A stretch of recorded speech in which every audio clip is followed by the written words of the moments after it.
You're not anxious in the way people expect. There's no obvious fear. No racing thoughts about specific disasters. No clear reason for the tightness that lives in your chest. On the surface, everything is fine. The room is quiet. The day is ordinary. Nothing is wrong, and yet your shoulders won't drop. Your jaw stays clenched without permission. Your breath never quite reaches the bottom of your lungs. Your body feels like it's waiting for something, an interruption, a shift, a problem that hasn't arrived yet. You tell yourself to relax. You try to enjoy the moment. You even feel guilty for being tense when your life looks okay. But the tension doesn't listen. Because this tension didn't come from your thoughts. It came from your history. Here is the paradox, the quiet truth underneath it all.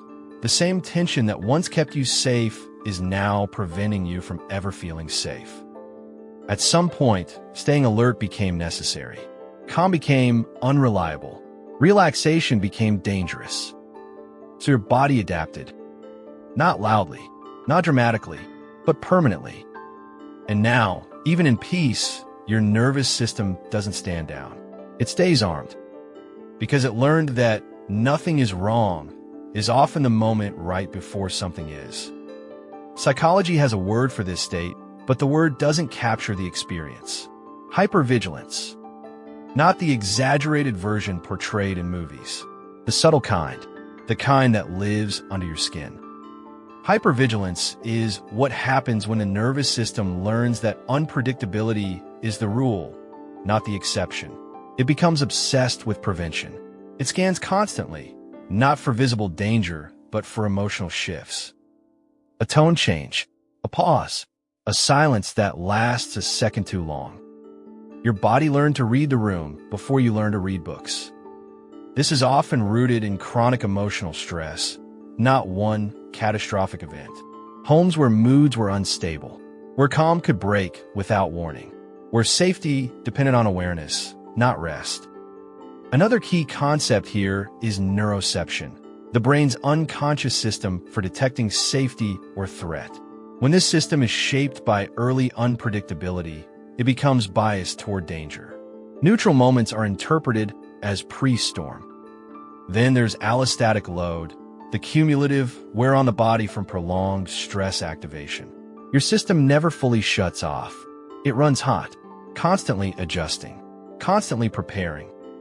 Over time, the default mode network, the part of the brain responsible for self-referential thought, gets hijacked. Instead of asking, "What do I want?" it asks, "What could go wrong?" Think of it like this.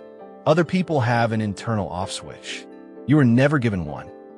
Your nervous system learned that rest was a risk, so it replaced rest with readiness. There's a special kind of exhaustion that comes from never fully standing down. Not the tiredness that sleep fixes, the deeper one. The kind that comes from holding yourself together all the time. You live in a state of low-grade bracing, a constant just in case. And the cost is invisible but immense. You struggle to feel pleasure without scanning for what it might cost you. You feel uneasy when things are too quiet. You distrust ease as if it were a trap. Philosophically, this is the tragedy of a body that survived too well. Carl Jung spoke of the shadow as the parts of ourselves pushed out of awareness. For you, the shadow is rest itself. Safety feels foreign. Calm feels undeserved. You sacrifice softness for survival. You traded ease for control. And the fear beneath it all is simple but devastating. If I let my guard down, I will pay for it. So joy becomes tense. Stillness becomes uncomfortable. Even love can feel activating instead of soothing. This is the invisible grief for a body that never learned it was allowed to rest. This pattern doesn't fade with age. It matures with you.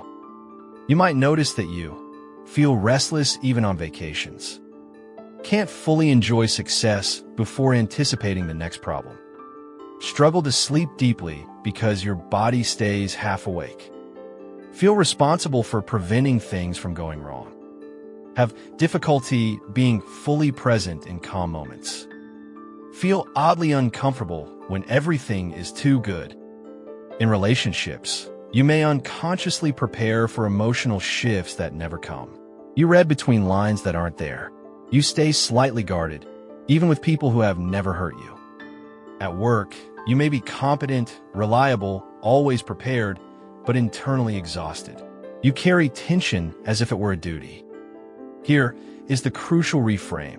This is not anxiety. This is not pessimism. This is not who you are. These are coping strategies, not character traits. They're the echo of a time when being relaxed wasn't safe. Unlearning begins with noticing, not forcing. With observing the moment your body tightens without judging it. With recognizing the brace instead of obeying it. With saying, this tension once protected me, but it no longer has to. Witnessing replaces war.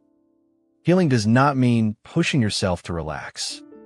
That only teaches your nervous system that calm is another demand. Healing means teaching safety slowly, repetitively, gently. Practices like somatic regulation help the body experience safety without explanation. Inner child reparenting offers reassurance to the part of you that learned vigilance too early. Shadow work helps you reclaim rest without guilt. The goal is not to eliminate tension overnight. It's to build trust with your body. To show it, moment by moment, that nothing bad follows softness now. There's a quiet courage in letting your shoulders drop, in allowing stillness without scanning it, in choosing presence over preparation. You're not broken. You're living in a body that learned too early that calm was unreliable.